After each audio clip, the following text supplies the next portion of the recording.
Da, vas vidim vse. Zdaj pa kar vprašanje, ne? Ja, povejte. Me boste kar spraševali, jaz jih ne vem na pamet. Mogoče kar začetni komentar trenutnega stanja. Torej, primeri v Sloveniji naraščajo. V bistvu je to, glede na to, da je tudi v Sloveniji praktično 100% prisotna nova različica, zapravo delta različica novega koronavirusa, pričakovano. Gre za okužbo, ki se izjemno hitro širi. Kužnost je primerljiva nekaterim najbolj kužnim boleznim, kot so recimo norice. Tako da vsak primer pravzaprav v povprečju, če ne gre za kakšne ovire, ukrepe, ki bi to širjenje preprečevali, lahko okuži tam 6, 8, 9 ljudi. Mogoče glede na luči tega, da je tako zelo hitro kužna, če rečemo, kakšni stiki so tisti, ki so že zelo tvegani, pa mogoče komentar k temu, je ta različica bolj nevarna, lahko so pričakovani hujši zapleti ali se v bistvu po stopnji nevarnosti nekako primerja s preteklimi? Torej, ker gre za zelo kužno različico, so tukaj nevarni že bolj bežni stiki, kot je bilo to pri prvi različici, ki je prišla iz Kitajske v Evropo konec predlanskega leta. Podatki o tem, ali je bolezen bolj nevarna, če jo povzroča delta varianta, niso povsem enotni. Britanski podatki kažejo na to, da je smrtnost manjša. Je pa treba seveda povedati, da je v Veliki Britaniji pravzaprav cepljena večina ljudi, skoraj 100% tistih, pri katerih pričakujemo težji potek. In verjetno v tistih redkih primerih, kjer še vedno pride do usodnega izida, je seveda to redkeje, zato ker so ljudje deloma zaščiteni. Medtem ko nekateri ameriški podatki pa vendarle kažejo, da okužba poteka huje kot okužba z prejšnjo, torej alfa varianto. Na vsak način seveda pa je, ker je bolezen bolj kužna, večja verjetnost, da bodo necepljeni zboleli in imeli pač hujši potek, če imajo seveda dejavnike tveganja za hujši potek. Ti dejavniki so pa seveda prav gotovo starost, ampak žal to ni bolezen, pri kateri bi tudi pri mladih imeli neko 100% zaščito zaradi neke naravne zdrave imunosti. Američani so še do nedavnega niso v bistvu zahtevali uporabe zaščitne maske za cepljenje, zdaj so to spremenili v luči delte. Kaj to pomeni za cepljene? So zaščiteni in kako so prenašalci in v kolikšni meri? Lahko so prenašalci, seveda cepljenje v nobenem primeru ni 100% zaščitno, nobeno cepivo ni 100%. Izraelski podatki kažejo tudi na to, da proti delta varianti počasi imunost pri cepljenih upada. Torej tista imunost, ki ščiti pred okužbo samo. Še vedno je dovolj zaščite proti hudi bolezni. Raziskave pa kažejo, da okuženi cepljeni prenašajo bolezen torej na druge, da so kužni, pravzaprav enako kot necepljeni. Edina razlika je krajši čas izločanja virusa, kar seveda pri cepljenih, kar seveda prispeva k temu, da se virus nekoliko počasneje širi. Takrat, ko pa je nekdo kužen, takrat pa seveda je ta kužnost žal primerljiva z cepljenimi in necepljenimi. Pa vendar je verjetno pomembno, da se čim več ljudi torej cepi. Imate mogoče kakšne podatke glede hospitaliziranih ta trenutek na infekcijski kliniki, kakšna je starost, pa njihov cepilni status, še zmeraj prevladujejo torej v bolnišnicah tisti necepljeni? Tako, izrazito prevladujejo necepljeni, kar je bilo v vsem času okuženih oziroma hospitaliziranih cepljenih, je šlo za ljudi z imunskimi motnjami. Je kakšna sprememba v režimu cepljenja oziroma v cepilni strategiji? Se že razmišlja tudi o uživitvenem odmerku za to starejšo populacijo, zlasti, ki je bila prva cepljena? Po vsem svetu potekajo razprave in v nekaterih državah so se za tak pristop že odločili. Konkretno je to recimo Izrael, ki ponuja pravzaprav tretji odmerek vsem starejšim od 60 let.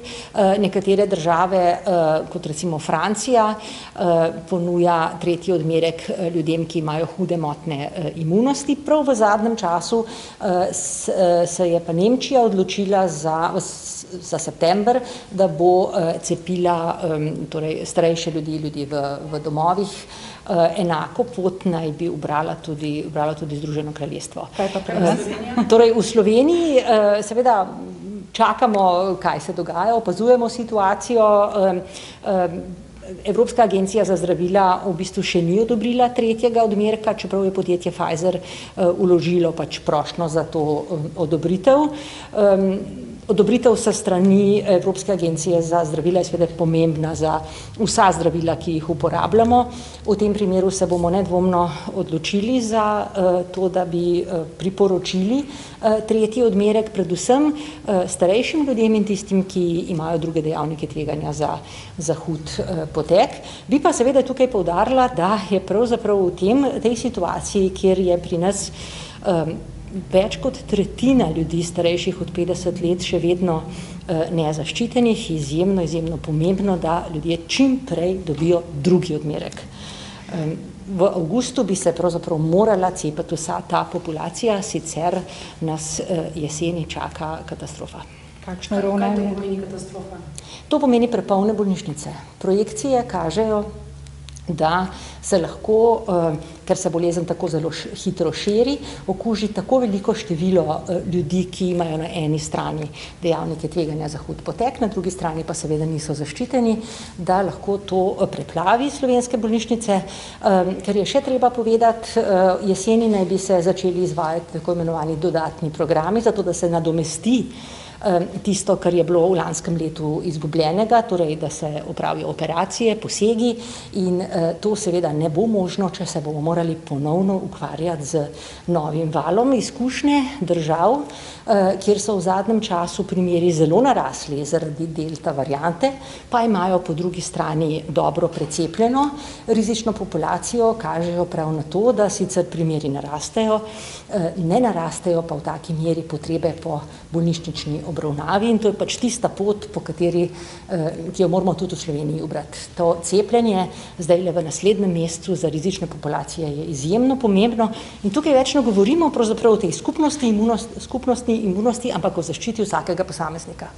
Mogoče še to en komentar, ne? Zdi se, kot da se vrtimo v nekem začaranem krogu, vemo, da bo sledila slaba jesen, če se torej ne cepimo, a odstotek je polno cepljenih je v Sloveniji še zmeraj pod evropskim povprečjem, znaša 38%, cepilni centri poročajo, da interes upada. Kaj po vaše bi torej lahko kot družba še naredili ali pa kakšne ukrepe sprejeli? Vemo, PCT pogoj, ne vem, upor se je zgodil že v gostinstvu oziroma se nekako pripravlja. Kaj je rešitev? Torej, moram reči, da me ta upor v gostinstvu niti ne skrbi tako zelo, ker posamezni gostinci vendarle razumejo, za kaj gre. Tukaj gre pač za nekatere bolj izpostavljene gostince, ki nasprotujejo, večinoma pa zjutraj sem poslušala po radiju mnenje hotelirjev, ki razumejo ta ukrep, ki je pravzaprav edini zaščitni pred tem, da moramo družbo in s tem tudi turizem ponovno zapirati. Tako da ta princip PCT, torej, ki v bistvu pomeni, da se na vseh mestih, kjer se ljudje zbiramo varno, je nekaj, kar je nujno potrebno. Seveda nas to ne bo zaščitilo pred naraščanjem primerov v celoti, to je zaradi te izjemne kužnosti nemogoče, bo pa omogočilo, da te dejavnosti seveda potekajo. In da v tem času, skratka, še enkrat povem, res se cepijo vsi tisti, ki so ogroženi, to je pa praktično vse prebivalstvo starejše od 50 let. So trenutne okužbe domače ali uvožene in če so uvožene iz katerih držav? Torej, trenutne okužbe po poročilih NIJZ so uvožene, vendar število uvoženih ne narašča. Vodilna je seveda Hrvaška, s katero ima Slovenija največ stikov, naraščajo zlasti okužbe iz lokalnega okolja, se pravi širjenja v Sloveniji. To je enak vzorec, kot smo ga imeli v lanskem letu, najprej je prišlo do uvoza okužb, potem pa do lokalnega širjenja, ko se je pač to uvažanje umirilo. Lani ne, v tem času epidemija še upadala, zdaj že narašča, je to vse maslo delte, kljub temu, da imamo cepivo. Res je, ja. To je posledica vdora bolj kužne različice virusa. Cepivo ne more zaenkrat v taki meri ustavljati epidemije, da bi samo zaradi cepljenja lahko epidemija ugašala. To ni bilo mogoče niti v državah, kjer imajo bistveno večje precepljenost, govorim za pač razvite evropske države večinoma, ker pri tako kužni različici bi potrebovali, če bi želeli doseči to teoretično skupno imunost, več kot 90% precepljenost, nekaj podobnega recimo, kot imamo pri ošpicah, ki so sicer še bolj kužna bolezen, ampak smo že v teh okvirih. Se pravi, rizična populacija, to je trenutno tisto, kar nas lahko... Na vsak način se mora cepiti rizična populacija in to v zaščito lastnega zdravja. Kaj pa mladi recimo, ne? Zdaj se govori o, zdaj cepljenje, pravilo PCT, ampak bližamo se 1. septembru, ko naj bi se odprle šole in da jih ne bi bilo treba zapreti zdaj. Koliko je nujno cepljenje tudi pri njih, ker če računamo, da se bo starejša populacija precepla, mogoče potem te mladi ne bi... Seveda, zelo pomembno je cepljenje tudi šolske mladine, študentov, za seveda tista starostna obdobja, za katera je cepivo registrirano, odobreno. Pomembna je precepljenost družin, zlasti za manjše otroke, ker seveda cepivo zaenkrat še ni odobreno, in pa cepljenje zaposlenih v šolstvu. Učiteljev, to je izjemno pomembno. V bistvu bodo sami učitelji, zaposleni v šolstvu in učenci in njihove družine vzdrževali šole odprte ali pa pač ne.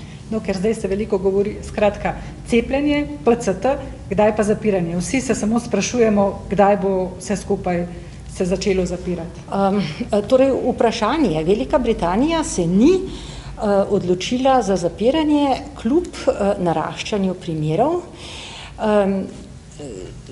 Strokovnjaki v Veliki Britaniji so ob tem sicer opozarjali, da je tudi širjenje virusa med mladimi nevarno, v prvi vrsti za mlade same, če zboli zelo veliko mladih ljudi, čeprav je majhen odstotek tisti, ki je res življenjsko ogrožen, vendarle ta odstotek lahko postane, to absolutno število lahko postane pomembno. Potem širjenje virusa lahko pomeni tudi razvoj novih variant, ampak oni so se zanesli na to, da so imeli precepljeno starejšo, torej rizično populacijo.